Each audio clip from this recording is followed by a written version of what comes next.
During the 1980s, the United States went through a significant agricultural crisis, and farm states were desperately seeking additional markets in order to shore up struggling farmers. The state of North Dakota had a unique tool in that endeavor, but in the end, that tool proved to have a vulnerability.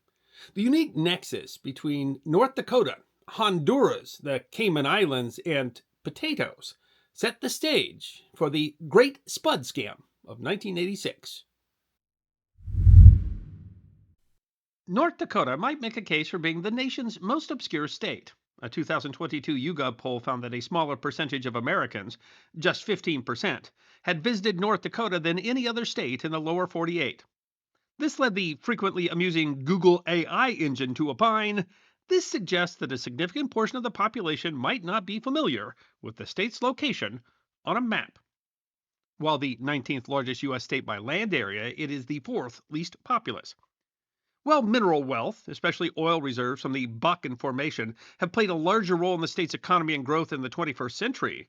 The Great Plains state is traditionally an agricultural state. More than half the population lives in rural areas. Today, North Dakota is the nation's largest producer of flaxseed, sunflowers, dry edible beans, and honey, and a leading producer of spring wheat, durum wheat, and barley. Agriculture today is still the single largest sector of the state's economy, representing about a quarter of the gross state product. But that number is actually small by historical standards. According to a 2002 report by the Department of Agribusiness and Applied Economics at North Dakota State University, the portion of North Dakota's total economic base attributable to agriculture was 62.9% in 1960, but it declined to 43.9% in 1980. Part of that decline came from the American farm crisis. There are many roots to the farm crisis of the 1980s. During the 1970s, poor weather conditions resulted in diminishing yields overseas, and demand for U.S. agricultural products exploded. The effect on prices can be seen in the U.S. Soviet wheat trade deal of 1972. The University of Kansas Center for Russian, East European, and Eurasian Studies explains that after the Bolsheviks came to power, a state led effort to push the population onto collective farms failed to produce the amount of grain authorities hoped for, and even contributed to severe famine that killed millions of citizens.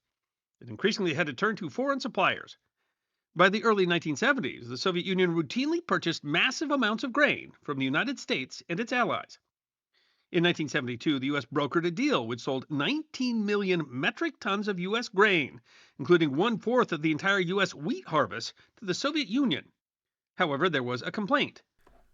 Farmers accused the U.S. federal government of failing to announce the grain negotiations with the Soviet Union, thus keeping wheat prices artificially low. That is, the U.S. government had kept farmers in the dark, as announcing the sale would naturally have increased the price of wheat. The Center for Russian, East European, and Eurasian Studies explains, several months later, the resulting grain shortage resulted in skyrocketing global food prices and caused the United States to limit food assistance to developing countries for fear of food shortages at home. American politicians dubbed the episode the Great Grain Robbery. While demonstrating the foibles of agricultural trade policy, the Great Grain Robbery had another effect. Iowa PBS explains. In 1973, President Nixon's Secretary of Agriculture, Earl Butz, responded by calling upon American farmers to plant fence row to fence row and get big or get out. Producers took his words to heart, and the race to feed the world was on. Nowhere was the effect more powerful than in North Dakota. The State Historical Society writes that the result of huge overseas sales to the Soviet Union led farmers to expand their operations and others to go deeply into debt to enter agriculture. The debt became a crisis owing to other national policies. The U.S. had seen rampant inflation during the 1970s, and in 1979, the new chairman of the Federal Reserve, Paul Volcker, sought to rein in the problem by contracting the money supply. Iowa PBS writes, the Fed's actions made the cost of borrowing money prohibitive for all Americans, but the effect on farm families and the rural bankers was especially severe. Then the industry that had gone into debt over excitement at 1970s prices and the 1972 sale of Russian wheat saw yet another crisis caused by politics. Iowa PBS writes, in 1979, the Soviet Union invaded Afghanistan and President Jimmy Carter enacted a grain embargo, stopping shipments of grain to the Soviet Union. The embargo wasn't lifted until 1980 when President Ronald Reagan took office. The North Dakota State Historical Society writes, commodity prices, however, never returned to the levels of the early 1970s. By the end of the decade, many farmers found themselves unable to generate enough income to maintain their debts. The little understood farm crisis was thus the result of shifting geopolitics, national economic policy, and the weather, conspiring to leave farmers and rural communities in economic peril. Iowa PBS explains during the 1980s, American farmers confronted an economic crisis more severe than any since the Great Depression. Agricultural communities throughout the Midwest and across the nation were devastated. Families were forced from the land, lenders collapsed, and businesses on rural main streets closed, many to never reopen. But North Dakota had some unique institutions available to address the issue. In the early 1900s, farmers of the state, upset at what they said was controlled by out of state bankers, created a left wing party called the Nonpartisan League. The North Dakota State Historical Society writes these movements procreated the Nonpartisan League, North Dakota's greatest political insurgency. The NPL, born in 1915, united progressives, reformers, and radicals behind a platform that called for many progressive reforms, ranging from improved state services and full suffrage for women to state ownership of banks, mills, and elevators and insurances. In 1916, the NPL used the primary system to take control of the state Republican Party, which dominated the elections in 1918, including the election of Governor Lynn J. Frazier. While they instituted various reforms, they gave rise to a backlash, and a rival organization, the Independent Voters Association, took control of the legislature in 1920. They then initiated a recall of Frazier, the first ever successful recall of a governor in U.S. history. Still, the State Historical Association writes, the NPL left an indelible mark on the state. The Bank of North Dakota at Bismarck, opened in 1919, has become a large and powerful economic force. The Bank of North Dakota was established to promote agriculture, commerce, and industry in the state and is the only legal depository for state funds. Technically, the law describes the bank as the state of North Dakota doing business as the Bank of North Dakota. B&D is the only government-owned general service bank in the United States. The bank is overseen by the North Dakota Industrial Commission, composed of the governor, the attorney general, and the agricultural commissioner. In 1986, the bank would play an important role in a deal intended to help state farmers survive the farm crisis. By the 1980s, farm states were seeking to limit the crisis by finding foreign markets for their agricultural products, and one possibility came from yet another federal program. In 1983, Congress passed the Caribbean Basin Economic Recovery Act, popularly called the Caribbean Basin Initiative, or CBI. The Office of the United States Trade Representative explains the goal of the CBI is to facilitate the economic development and export diversification of the Caribbean basin economies. The hope is that by expanding trade opportunities in the Caribbean via duty-free access to the U.S. market, nations' economies will grow and diversify, improving stability in the region. Whether the CBI has been successful in that endeavor is a matter of discussion, but in 1983, the CBI meant the possibility of new markets for states struggling with the farm crisis. On June 3, 1985, the Fargo, North Dakota Forum reported, an 8-man delegation from North Dakota begins a 2-week visit to the Caribbean Saturday in hopes of finding customers for state agricultural products. The nations they visited showed interest in various agricultural products, including sunflower oil. But, the Associated Press reported on July 3rd, the delegation found tremendous interest in North Dakota-grown potatoes. Lawrence McMurtry, the marketing director for the State Department of Agriculture, told the Forum, we didn't think that potatoes would be as strong as they were, and they were the strongest. While Honduras was one of the nations visited, an initial connection came through Costa Rica. The Forum reported on August 28, 1986. Costa Rica's marketing organization was the first to return the visit, touring North Dakota last December. By chance, a marketing agency representative from Miami, Gabriel Nemeth, accompanied the Costa Rican delegation. Nemeth's company was absorbed this April by Petrolier, and it's in that way that we came in contact with the Petrolier organization, said Agricultural Department Marketing Specialist Lawrence McMurtry. The Forum reported that Nemeth told state officials that Petrolier was an organization of consultants, each with specialized expertise in imports and exports or in particular countries. But there should have been reason to be cautious. The Bank of North Dakota website explains, Petrolier Holdings Limited Incorporated, then barely a year old, was a small company based in the Cayman Islands.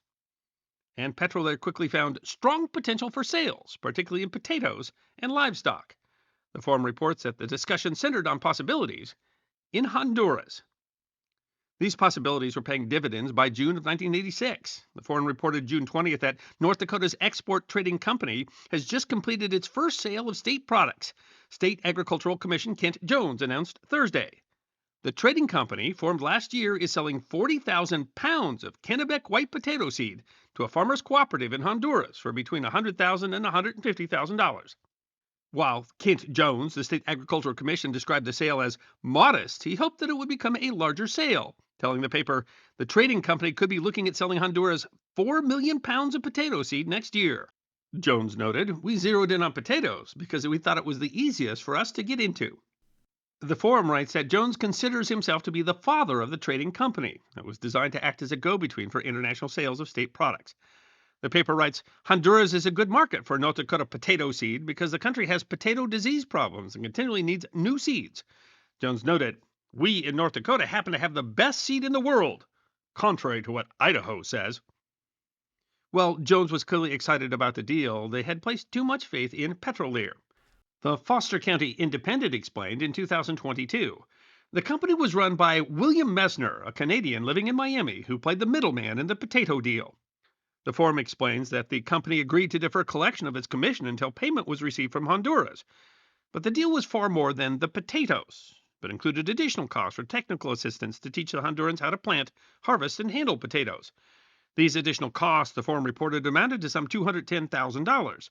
But Petrolair agreed to withhold their fees and advance the money for the technical assistance and to arrange for financing for the initial sale through American Express Bank in Miami, if the department would give them a letter of commitment that on completion of the potato transaction, they would be entitled to their $90,000 commissions and $210,000 reimbursement for the technical assistance program. The deal initially went as planned. Secretary Jones issued the promissory note from the Bank of North Dakota for $300,000 to Petrolair, and it was used in turn by Petrolair to obtain $260,000 from the American Express Bank in Miami. And once that was done, the first potatoes were shipped. Jones then traveled to Honduras, the Bank of North Dakota explained on their website. Messner arranged for North Dakota Agricultural Commission Kent Jones and others to visit Honduras, where they were feted and whisked about in motorcades to their meetings with the country's top political leaders. But Jones didn't know that the deal was already in trouble, as the Bank of North Dakota website explains. William Messner proved to be a colorful but insolvent con man. Messner had taken the original $300,000 promissory note and sold that debt to the Miami Bank for $264,000, from which the bank immediately took $180,000 to pay his outstanding overdrafts. Still thinking the deal was on, Jones then signed another promissory note for $1.55 million for the larger 5-year, $4 million deal, under the agreement that the original $300,000 note would be returned. Again, Messner sought to sell the promissory note, but this time he drew the attention of the state attorney general, Nick Spade. The forum explains. Spade's investigation centers on the two money agreements, which he said were written in such a way as to be negotiable for cash. The bank website writes, the whole deal proved to be a house of cards, and North Dakota's attorney general, Nick Spade, elected in 1988, ruled that North Dakota wasn't liable for the note. The Foster County Independent described Messner as a flashy Canadian with a checkered financial past. Former associates of Messner said that Messner had, the paper reported, called North Dakota officials a bunch of idiots and boasted that he had made and lost millions of dollars.